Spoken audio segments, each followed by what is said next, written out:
Y llegamos a la siguiente película, que es La conquista del planeta de los simios, que aquí se llamó La rebelión de los simios. Cambiaron el título. Y es la más política de todas estas películas. Pues, pasamos.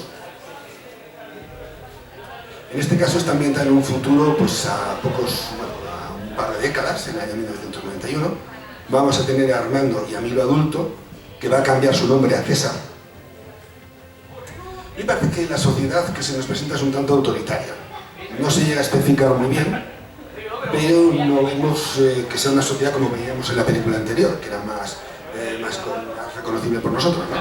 Aquí parece que es como más autoritaria y ya los simios están esclavizados. Ya se ha producido la epidemia de mascotas, que había contado con ellos. Y una cosa que hablamos también de los carriles del tiempo, es que en este caso no hay un líder simio original. Es decir, él cuenta que un simio al cabo de los siglos pues aprendió a hablar y dijo no. Aquí el líder simio va a ser el hijo de Ciri Cornelius. Es decir, no es un simio normal, sino un simio hijo de los que vinieron del futuro. Y lo curioso es que esta película tiene dos finales. Si intentas localizarla por ahí, pues bueno, llega un momento, en este caso, pues bueno, se produce la famosa rebelión de los simios y tal, y consiguen su primera victoria. Esa es la trama de la película. Hay un final en el cual... Pasa, por favor. Bueno, aquí tenemos a Armando y Milo, que luego será César. Otra cosa que os quería decir, como os decía antes, resulta que no pone, por ejemplo, Estados Unidos 1991, sino Norteamérica 1991. O sea, una indicación sutil de que es otro tipo de sociedad. Luego vamos a tener a dos personajes antagónicos, el gobernador Breck y McDonald, que es su ayudante en el que está a la izquierda. Uno va a intentar acabar con César y el otro va a intentar ayudar. Esto es un personaje más o menos secundario, pero que luego en la siguiente película tendrá más importancia respecto a lo que hacen con él. Y esta es la compañera de César, la señora Lisa. Hemos visto que es la interpretada por el que había aparecido antes. Y que bueno, también es un personaje más o menos secundario, pero que digamos que controla un poco los instintos de César. De nuevo, trata un tema de actualidad, por eso diría que es la más política de todos. Por aquel entonces se estaban produciendo disturbios raciales en los Estados Unidos. O sea, y estaba muy claro que aquí identificaban los simios con la población de raza negra de Estados Unidos, que eran oprimidos y a los cuales pues, bueno, se les atacaba y todo esto. Y más o menos dentro de lo que es la trama de la película, pues se interpretó bastante claramente que se había aprovechado eso para la trama de esta historia. Bien, pero como decía, hay dos finales, ¿no?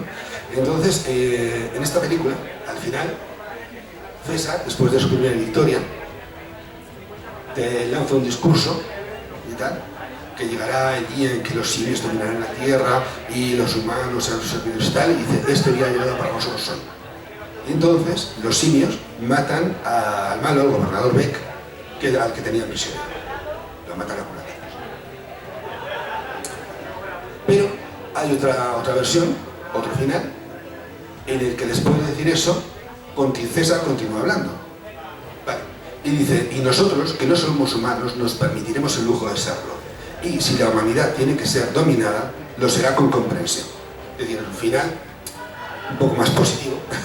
Y en este caso no matan al malo, al gobernador Beck, sino que le permiten vivir. Bueno, la última película, que incluso se anunciaba como el capítulo final, el quinto de la quinta película, pues fue Batalla por el planeta de los simios, que aquí se llamó La conquista del planeta de los simios. Y en este caso se inicia en un futuro y un poco también como en la novela, ¿no? Se inicia en el futuro y narra una historia de César que sucede 12 años después de la revuelta de la película anterior. Entonces aquí más o menos hay una cierta convivencia entre humanos y simios, aunque son los simios los que dominan, y regresa el personaje de McDonald, que ya hemos visto en la película anterior. Entonces ya se ha producido la guerra nuclear y de hecho van a aparecer mutantes, es decir, seres humanos mutados por la radiación nuclear.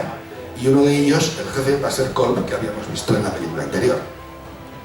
Y en este caso, el final es el más esperanzador de todos de todas estas 5 películas, ¿no? Porque termina con humanos y simios conviviendo juntos. Es decir, lo que veíamos de que el futuro son varios caminos y que se puede pasar de un momento a llegar a un futuro diferente, pues parece, o por lo menos da la esperanza de que pueda ser así. Bien, estos son los simios, César, que es el Lisa, ya habíamos visto antes también, y Cornelius, que es el hijo de ambos, el cual en esta novela, perdón, en esta película, pues es asesinado por un gorila. Eso veremos la relación, veremos la alusión un poco más adelante. ¿Sí? Pues. Bien, entonces hay, bueno, digamos, 2 bandos, digamos, los que buscan la convivencia, como son McDonald y Virgil, que es un orangután, y pasa. Y por supuesto están los que son partidarios de la violencia y acabar con los humanos. En este caso es el general Aldo. Otro partidario de la violencia es el gobernador Kolb, que es el jefe de los mutantes. Y en este caso, pues aparece por fin el legislador, que se había mencionado en la primera película, que establece la famosa ley de un simio nunca matará a otro simio. Pero curiosamente en esta película se produce una humanización de los simios, en el sentido de que si un simio va a matar a otro simio, y en el sentido también de que al tener más inteligencia y al evolucionar, los simios pierden esa inocencia animal y pasan a comportarse como nos comportamos los humanos. Pero como digo, el final de la película muestra a niños humanos y a niños simios conviviendo. Pero aunque fuera el capítulo final de la serie de 5 películas, en 1934 se hizo una serie de televisión titulada El planeta de los simios, que duró una temporada con 14 episodios de 50 minutos. No tuvo excesivo éxito porque competía con otras series que pues, gustaron más entonces, pero la verdad es que no es una serie mala. Bien, de nuevo vuelve a producirse la misma situación, ¿no? Unos astronautas que llegan al futuro y se encuentran con una sociedad simio. Hay que decir que todos los personajes son originales, no aparecen ninguno de los de las películas que hemos visto, pero hay algunos pequeños cambios. Por ejemplo, los humanos hablan. Es decir, los humanos no son como animales, sino que es una sociedad más bien como de señores y siervos, una especie de sociedad feudal. Es decir, los simios dominan, pero utilizan a los humanos como siervos. Y un concepto que mantenía la serie es que no es que los humanos sean buenos y los simios malos, ni al revés, sino que tanto humanos como simios podían ser o bien buenos o bien malos.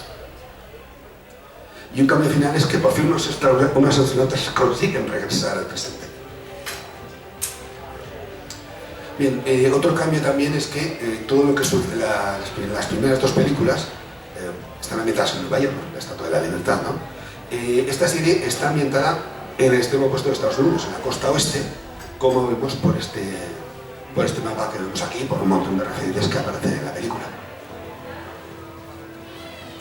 Estos son los 2 astronautas protagonistas, el coronel Arlan Bierman, del mayor Peter Burke, y luego está el simio que, digamos, va a formar,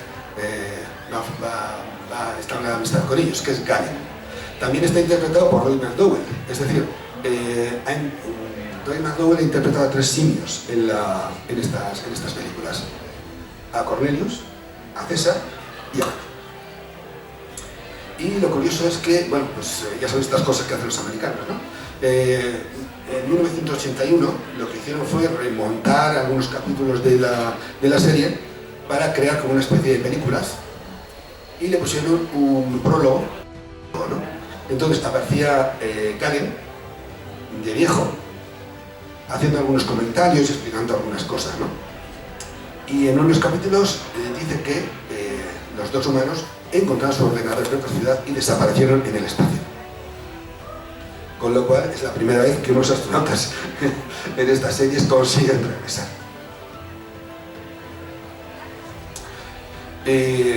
os decía antes que no es una serie de buenos y malos. De hecho, el que sería el villano, el malo de la serie, es el jefe de seguridad Urko, pero, por ejemplo, hay un capítulo en el cual entra a lo que son los restos de todo San Francisco y ve cómo trataban a los simios los humanos. Y se le ve muy afectado, es decir, vemos que no solamente es el malo de historieta, de TVO, que solamente va a perseguir a los humanos, sino que tiene más profundidad de la que parece.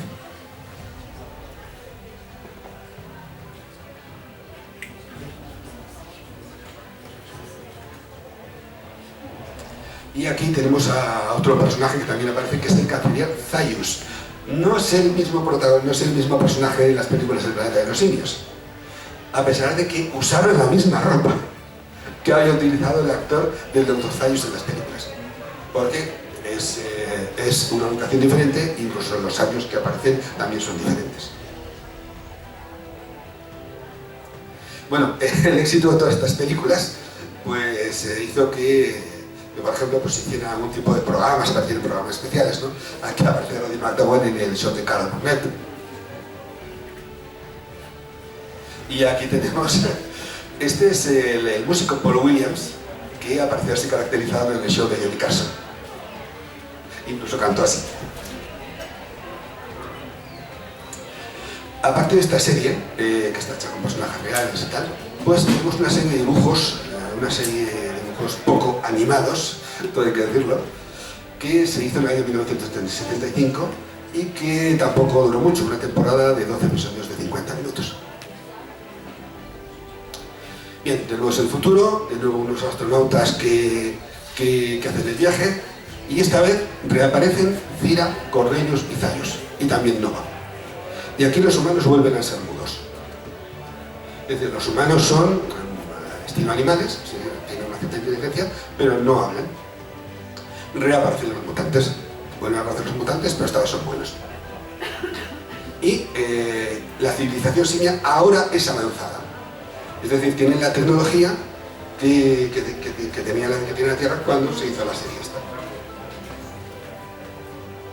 Bien, estos son los personajes protagonistas, de Fallen, de Franklin, de Hudson. Y aparece en unos capítulos un tal Donald Brain, otro astronauta, que se nos da una información de que partió el 6 de agosto de 2109, 150 años después. Y claro, esto contradice todo lo que nos está contado antes. Es decir, la rebelión de los simios fue en el año 91 y la guerra mundial y la guerra nuclear 12 años después ya se había producido. Con lo cual, o esto, o otro tipo alternativo, o ha habido algún tipo de cambio. Brent, por cierto, es el nombre del astronauta de Regreso al planeta de los simios, pero no es el mismo personaje. Bien, aquí tenemos a Zira y Cornelius en versión de dibujo animado, también tenemos a Zaius en versión de dibujo animado, a General Urko, a Nova y a uno de los mutantes. Y aquí tenemos muestras de la tecnología simia, que es básicamente la tecnología humana, ¿no? Aquí tenemos viajando en un coche, aquí en un vehículo militar, hay un capítulo en que aparece un avión, vemos una ciudad pues con sus torres, bueno, con todo lo que puede tener una ciudad humana. Y hay que decir que también yo pienso que esto es más bien porque es más fácil animar estas cosas que no mostrar a personajes caminando, ¿no? Es más fácil mover esto sobre un plano fijo que no mostrar a un personaje caminando y que tenga que mover las piernas. Pero bueno, esa es una especulación mía. Bueno, parecía que ya los simios se habían terminado, cuando en el año 2001 pues tenemos la versión de Tim Burton del planeta de los simios. Bien, en este caso es también en el futuro, en el año 2029, con lo cual no es muy en el futuro, pero y es una historia completamente original. Es decir, no aparece ninguno de los personajes ni de las películas anteriores ni de las series. Es un astronauta que está orbitando alrededor de un determinado planeta y por circunstancias persiguiendo a unos de los simios que utilizan en esta misión espacial, pues termina en este planeta, pero en el futuro. Y hay que decir aquí que los simios, a pesar de que sea otro planeta, no han evolucionado allí, sino que son descendientes de simios terrestres que estaban en la nave espacial original del astronauta. Aquí tenemos los distintos personajes que aparecen, algunos porque esta película tiene casi demasiados personajes. Leo Davidson, que es el protagonista, el general Tate, el malo, la chimpancé Ari, que es la que es el protagonista, Daena, que podría ser una equivalente a Nova, y luego pues un gorila, un par de gorilas más, ¿no? Y bueno, esta película contó con un cameo de Charlton Heston, el protagonista original, caracterizado como simio, que lo vemos aquí abajo a la derecha. Y lo curioso de esta película es que, bueno, ellos no sabían muy bien cómo terminarla porque, claro, la gente esperaba un final impactante al estilo de lo que había sido la primera película. ¿Qué hacer? Pues bueno, al final se decidieron por mostrar que el protagonista vuelve a la Tierra, pero se encuentra con que la Tierra está dominada por los simios y que de hecho, pues vemos, esto que vemos aquí es lo que sería el equivalente a la estatua de Lincoln, de Washington, pero ocupada por el general Tate, el malo de la película. Esto está tomado del final literario de la novela, es decir, el protagonista de la novela, cuando regresa a la Tierra, se encuentra que la Tierra está dominada por los simios. Y digamos que se inspiraron en eso para el final de esta película de Tim Burton. Y bueno, pues la verdad que como diseño de producción está muy bien, pero no tuvo aceptación, así que no pudo continuarse. Tampoco se sabía muy bien cómo continuar a partir de esto, pero bueno, el caso es que al final pues no se continuó, simplemente se quedó en esta película. Y llegamos a la nueva trilogía del planeta de los simios. Esta trilogía, la ventaja que tiene es que es eso precisamente, está concebida desde un inicio como una trilogía. Es decir, las películas anteriores, pues se hacía una película, le ponían el final y luego creaban otra historia. Y así con las 5 películas, bueno, las últimas más o menos ya sabían en qué tenían que basarse, pero podían haber continuado, no estaba previsto desde un principio hacer 5 películas. En este caso está concebida como una trilogía y está concebida como la historia de César, desde que nace hasta que muere. En cambio, las películas anteriores era un poco más o menos la caída de la humanidad. Caída, o bueno, al final llegar a la convivencia con los simios. Pero en este caso, las 3 películas van desde el nacimiento hasta la muerte de César. Y otra ventaja que tiene es que la narración es lineal, no hay viajes en el tiempo. Cuando metes viajes en el tiempo en cualquier historia, te empieza a aparecer paradojas por todas partes y la cosa se complica mucho. Bien, la primera fue el origen del planeta de los simios, Rise, o sea, el ascenso del planeta de los simios. Y hay que decir que sería más o menos el equivalente a la rebelión de los simios. Es decir, César toma conciencia de la opresión de los simios, de los animales, el maltrato de los animales, se revela, hay una confrontación, en este caso, pues bueno, en el famoso en el puente, y bueno, pues a partir de ahí, pues bueno, ya continúa la historia. Más o menos, como digo, pues sigue un poco la trama, no exactamente, hay muchas diferencias, obviamente, pero sería el equivalente a la rebelión de los simios. Bueno, atrás, por favor. Bien, hay una parte también, aparte de esto, que es la puesta de ejecución suspendida. En la película La rebelión de los simios hay un momento en que César está a punto de ejecutarlo, pero el McDonald, uno de los personajes, el negro, pues le salva. Aquí también hay una orden de matar a los simios a los cuales se les ha infectado con un virus, pero un personaje se niega a matar a César siendo bebé. Digo más bíblica porque bueno, es un poco la historia de Moisés y tal vez, ¿no? Hay cambios, obviamente. Aquí los simios no evolucionan naturalmente por evolución natural, sino que lo que interviene es la ingeniería genética. Y también cambia que, por ejemplo, pues lo que acaba con los humanos es la epidemia simia y no se produce la epidemia animal, la epidemia contra la que afecta a las mascotas, ni tampoco la guerra atómica. Y también, en este caso, la acción vuelve a estar ubicada en la ciudad de San Francisco, que es donde había transcurrido las últimas películas de la historia original. Bien, aquí tenemos a los personajes protagonistas. El doctor William Goldman, la Carolina Araña, John Landon. Landon era el apellido de uno de los astronautas de la película original. Entonces, obviamente tiene que ser una alusión. Bien, John Landon, Steven Jacobs y Robert Franklin. Bueno, y cada uno, de su propia manera, pues van a contribuir a clavar un clavo en el ataúd de la raza humana, ¿no? Unos porque, pretendiendo acabar con el Alzheimer, pues bueno, resulta que eso va a infectar a los humanos. Otros porque su ambición económica simplemente no ven más allá de ahí y, bueno,